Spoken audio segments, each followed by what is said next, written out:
ನನ್ನ ಪ್ರೀತಿಯ ನೋಡುಗ ವರ್ಗಕ್ಕೆ ನಮಸ್ಕಾರ. ನಮ್ಮ ಥರ್ಡ್ ಐ ವಾಹಿನಿಗೆ ಸಂಬಂಧಪಟ್ಟ ಹಾಗೆ ನಿಮ್ಮ ಒಪಿನಿಯನ್ ಏನು ಕಮೆಂಟ್ ಮಾಡಿ ತಿಳಿಸಿ. ನಿಮ್ಮ ಅಭಿಪ್ರಾಯ ಬಹಳ ಪ್ರಮುಖವಾಗುತ್ತೆ. ಏನಾದರೂ ಬದಲಾವಣೆಯನ್ನ ಮಾಡ್ಕೊಳ್ಬೇಕು ಅಂದ್ರೆ ಬದಲಾವಣೆಯನ್ನ ಮಾಡಿಕೊಳ್ಳೋದಕ್ಕೆ ನಾವು ಸಿದ್ಧ. ಇದೀಗ ಅಸಲಿ ವಿಚಾರಕ್ಕೆ ಬರ್ತೀನಿ ನೋಡಿ. ಬಿಗ್ ಬಾಸ್ಗೆ ಸಂಬಂಧಪಟ್ಟ ಹಾಗೆ ನಿಮಗೆ ಯಾರಿಗೂ ಗೊತ್ತಿರದಂತಹ ಒಂದಷ್ಟು ಇಂಟ್ರೆಸ್ಟಿಂಗ್ ಸುದ್ದಿಯನ್ನ ನಾನು ಹೇಳ್ತಾ ಹೋಗ್ತೀನಿ. ಈ ಸುದ್ದಿಗಳೆಲ್ಲವೂ ಕೂಡ ಪಕ್ಕಾ ಮೂಲಗಳಿಂದ ನಿಮಗೆ ತಿಳಿಸುವಂತಹ ಮಾಹಿತಿ. ಈ ಹಿಂದಿನ ಒಂದಷ್ಟು ವಿಡಿಯೋಸ್ಗಳನ್ನ ನೀವು ಗಮನಿಸಿರಬಹುದು. ಅದರಲ್ಲಿ ಯಾವುದೇ ಫೇಕ್ ನ್ಯೂಸ್ ಅನ್ನು ಕೂಡ ನಾವು ಕೊಟ್ಟಿಲ್ಲ. ನೀವು ಕ್ರಾಸ್ ಚೆಕ್ ಕೂಡ ಮಾಡಬಹುದು. ಬೇರೆ ಮೂಲಗಳಿಂದ ನೀವು ಕೂಡ ಮಾಹಿತಿಯನ್ನು ತರಿಸಿಕೊಳ್ಳಬಹುದು. ಇವತ್ತು ಇಂಟ್ರೆಸ್ಟಿಂಗ್ ವಿಚಾರವೊಂದನ್ನು ಹೇಳ್ತೀನಿ. ಅದು ಬಿಗ್ ಬಾಸ್ ಸೆಕೆಂಡ್ ಇನ್ನಿಂಗ್ಸ್ ಸ್ಪರ್ಧಿಗಳ ಸಂಭಾವನೆಗೆ ಸಂಬಂಧಪಟ್ಟ ಹಾಗೆ. ಮೊದಲ ಇನ್ನಿಂಗ್ಸ್ ನಲ್ಲಿ ಏನು ಸಂಭಾವನೆಯನ್ನು ಕೊಡ್ತಾ ಇದ್ರು ಅದೆಲ್ಲವನ್ನು ಕೂಡ ನಾನು ನಿಮ್ಮ ಮುಂದೆ ಇಟ್ಟಿದ್ದೆ.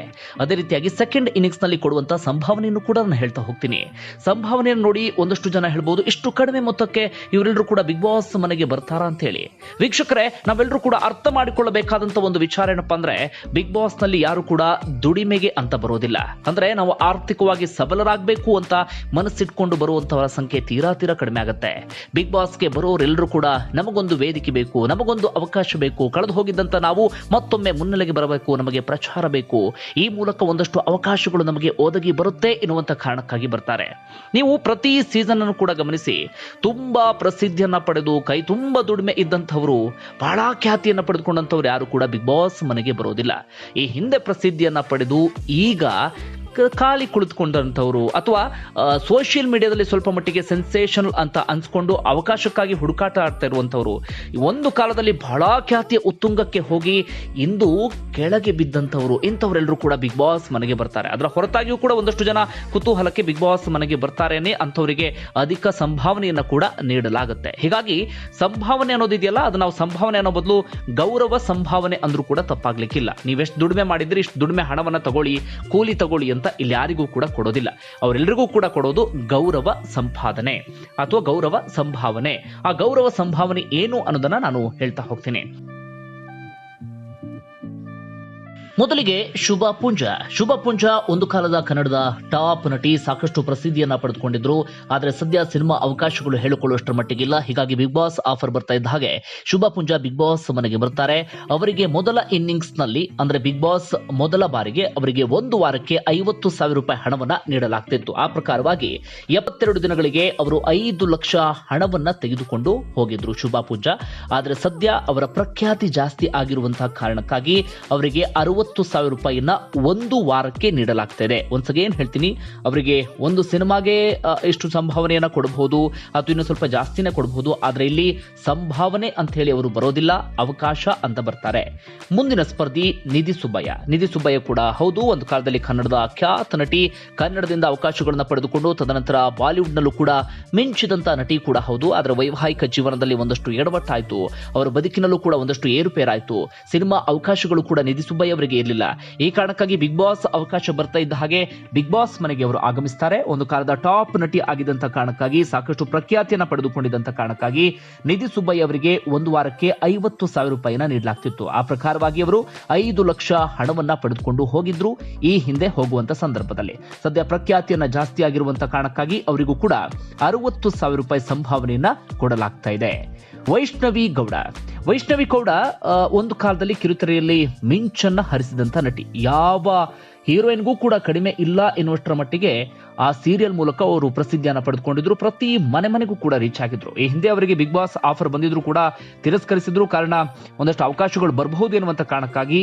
ಬಟ್ ಅವರಿಗೆ ಯಾವುದೇ ಸಿನಿಮಾ ಅವಕಾಶಗಳು ಹೇಳಿಕೊಳ್ಳುವಷ್ಟರ ಮಟ್ಟಿಗೆ ಬರಲಿಲ್ಲ, ಖಾಲಿ ಕೂತಿದ್ರು. ಇದೇ ಸಂದರ್ಭದಲ್ಲಿ ಬಿಗ್ ಬಾಸ್ ಆಫರ್ ಬರುತ್ತೆ, ತಕ್ಷಣವೇ ಬಿಗ್ ಬಾಸ್ ಮನೆಗೂ ಕೂಡ ಬರ್ತಾರೆ. ಈ ಹಿಂದೆ ಅವರಿಗೆ ವಾರಕ್ಕೆ 40,000 ರೂಪಾಯಿ ನಿಗದಿಪಡಿಸಲಾಗಿತ್ತು. ಆ ಪ್ರಕಾರ 4 ಲಕ್ಷ ಹಣವನ್ನ ತೆಗೆದುಕೊಂಡು ಹೋಗಿದ್ರು. ಆದರೆ ಸದ್ಯ ಪ್ರಖ್ಯಾತಿ ಜಾಸ್ತಿ ಆಗಿರುವಂತ ಕಾರಣಕ್ಕಾಗಿ ಕೇವಲ ವಾರಕ್ಕೆ ಇದೀಗ 50,000 ರೂಪಾಯಿ ಹಣವನ್ನ ನೀಡಲಾಗ್ತಾ ಇದೆ.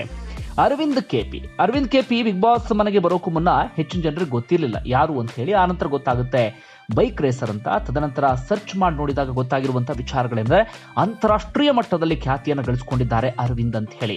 ಹೀಗಾಗಿ ಅವರಿಗೆ ಬಿಗ್ ಬಾಸ್ ನಲ್ಲಿ ಒಂದು ವಾರಕ್ಕೆ 35,000 ರೂಪಾಯಿಯನ್ನ ನೀಡಲಾಗ್ತಿತ್ತು. ಆ ಪ್ರಕಾರವಾಗಿ 3.5 ಲಕ್ಷ ಹಣವನ್ನ ತೆಗೆದುಕೊಂಡು ಹೋಗಿದ್ರು. ಸದ್ಯ ಪ್ರಖ್ಯಾತಿ ಜಾಸ್ತಿ ಆಗಿರುವಂತಹ ಕಾರಣಕ್ಕಾಗಿ ಅವರಿಗೆ ಅಮೌಂಟ್ ಬೇರೆಯವರಿಗೆ ಹೋಲಿಕೆ ಮಾಡಿಕೊಂಡ್ರೆ ಜಾಸ್ತಿ ಮಾಡಲಾಗಿದೆ. ಸದ್ಯ ಅವರು ಪಡೆಯುತ್ತಿರುವಂತಹ ಸಂಭಾವನೆ ವಾರಕ್ಕೆ 50,000 ರೂಪಾಯಿ.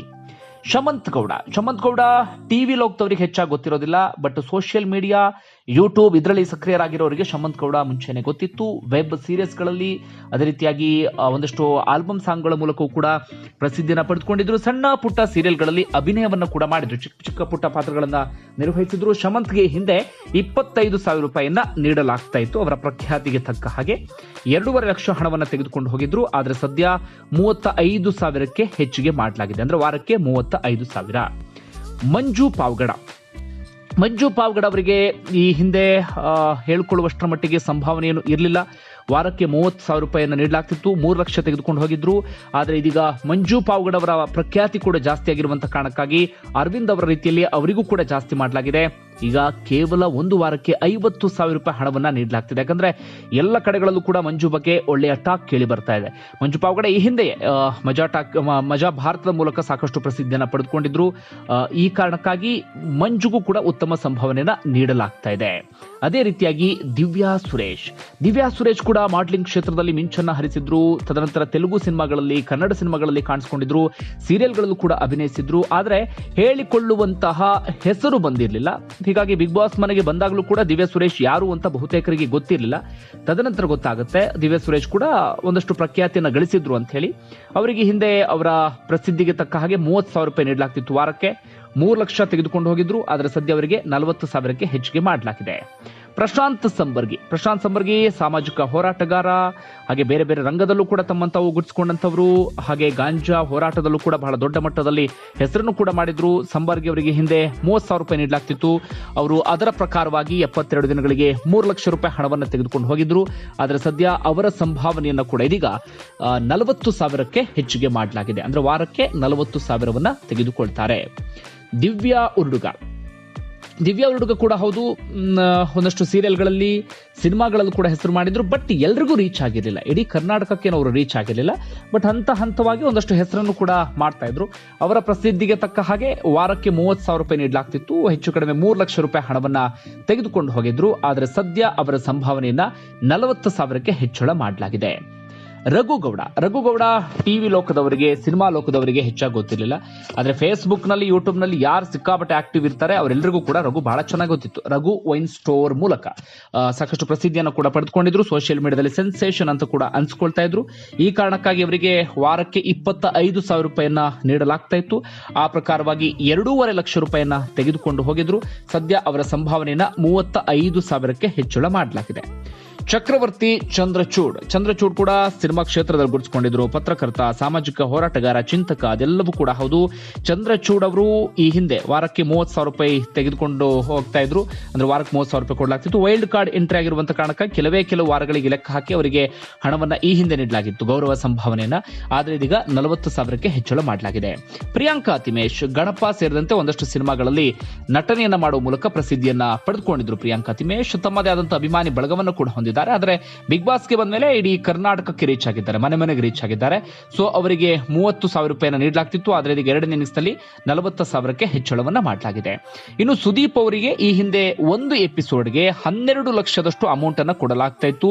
ಆದ್ರೆ ಇದೀಗ ಅವರ ಸಂಭಾವನೆಯನ್ನು ಕೂಡ ಜಾಸ್ತಿ ಮಾಡಲಾಗಿದೆ ಎನ್ನುವಂತ ಮಾತುಗಳು ಕೇಳಿ ಬರ್ತಾ ಇದೆ. ಕಾರಣ ಕೋವಿಡ್ ಸಂಕಷ್ಟದಲ್ಲಿತ್ತು ವಾಹಿನಿ. ಈ ಕಾರಣಕ್ಕಾಗಿ ಹೇಳಿಕೊಳ್ಳುವಷ್ಟರ ಮಟ್ಟಿಗೆ ಸಂಭಾವನೆಯನ್ನು ಕೊಡ್ತಾ ಇರಲಿಲ್ಲ. ಆದ್ರೆ ಇದೀಗ ಸ್ವಲ್ಪ ಮಟ್ಟಿಗೆ ಹಂತವಾಗಿ ವಾಹಿನಿಯು ಕೂಡ ಆರ್ಥಿಕವಾಗಿ ಸದೃಢವಾಗ್ತಾ ಇದೆ. ಈ ಕಾರಣಕ್ಕಾಗಿ ಅಂದ್ರೆ ಈ ಲಾಕ್ಡೌನ್ ಟೈಮಲ್ಲಿ ಸೀರಿಯಲ್ಗಳಲ್ಲೂ ಕೂಡ ಒಳ್ಳೆ TRP ಗಳಿಸಿದ್ದಾವೆ. ಅದಕ್ಕೆ ಸ್ವಲ್ಪ ಮಟ್ಟಿಗೆ ಆರ್ಥಿಕವಾಗಿ ಕೂಡ ಸದೃಢ ಆಗ್ತಾ ಇದೆ. ಸೊ ಸುದೀಪ್ ಅವರಿಗೂ ಕೂಡ ಇದೀಗ ಸಂಭಾವನೆ ಜಾಸ್ತಿ ಮಾಡಲಾಗಿದೆ ಎನ್ನುವಂತ ಮಾತುಗಳು ಕೇಳಿ ಬರ್ತಾ ಇದೆ. ಒಟ್ಟಾರೆಯಾಗಿ ಇದು ಬಿಗ್ ಬಾಸ್ ಸ್ಪರ್ಧಿಗಳಿಗೆ ಸಿಗ್ತಾ ಇರುವಂತಹ ಸಂಭಾವನೆ. ಒನ್ಸ್ ಅಗೇನ್ ಮತ್ತೊಂದು ಮಾತನ್ನ ಹೇಳ್ತೀನಿ, ನೀವೆಲ್ಲಾದ್ರೂ ಕ್ರಾಸ್ ಚೆಕ್ ಮಾಡಿ ನೋಡಬಹುದು. ಗೂಗಲ್ ನಲ್ಲಿ ಸರ್ಚ್ ಮಾಡಿ ನೋಡಬಹುದು, ಅಥವಾ ಬೇರೆ ಕಡೆ ಏನಾದ್ರೂ ಸರ್ಚ್ ಮಾಡಿ ನೋಡಬಹುದು. ಗೂಗಲ್ ಸರ್ಚ್ ಮಾಡಿದ್ರೆ ಬಿಡಿ ನಿಮಗೆ ಸಿಗೋದಿಲ್ಲ, ಅದರಲ್ಲಿ ಬೇರೆ ರೀತಿಯಲ್ಲಿ ಒಂದಷ್ಟು ಮಾಹಿತಿಗಳು ಸಿಗುತ್ತೆ. ಬಟ್ ನಿಮಗೆ ಪಕ್ಕಾ ಮೂಲಗಳಿಂದ ಏನಾದ್ರೂ ಮಾಹಿತಿ ತರಿಸ್ಕೊಂಡ್ರೆ ನೋಡಿ. ಇದೇ ಪಕ್ಕಾ ಸಂಭಾವನೆಯ ಡೀಟೇಲ್. ನಿಮ್ಮ ಅಭಿಪ್ರಾಯ ಏನು ತಿಳಿಸಿ ಕಮೆಂಟ್ ಮಾಡಿ.